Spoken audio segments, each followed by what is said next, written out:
একটা সেট এ নিলাম, এর মধ্যে 2,3 এলিমেন্টস রয়েছে। এবার এটা সাবসেট তৈরি করবো, আমি নিজে ট্রাই করবো ভিডিও করে।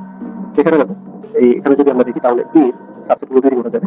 আই থাকছে, তারপর 2 হবে, তারপরে 3 আসছে, ঠিক আছে। এবার শেষ সময় নিচে চলে আসছে, তাহলে কয়টা হবে? এবার দেখো এই ইমেজ ছিল দুইটা, যদি এই ফর্মুলাটা লাগে 2 টু দ্য পাওয়ার n কত হচ্ছে 2 স্কয়ার, অর্থাৎ কত 4, ঠিক আছে। এখানে কয়টা আছে 1 2 3 4, তাহলে কয়টা হবে?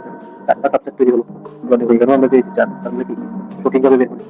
এবার এগুলোকে ধরো আমরা একটা নাম দিয়ে দিলাম, এই যে সাবসেট গুলো বের করলো এদের একটা নাম দিয়ে দিলাম। এর নাম ধরো দিয়ে দিলাম আমরা ই, এর নাম দিয়ে দিলাম ধরো ইউ, এর নাম দিয়ে দিলাম আর, এর নাম দিয়ে দিলাম এস।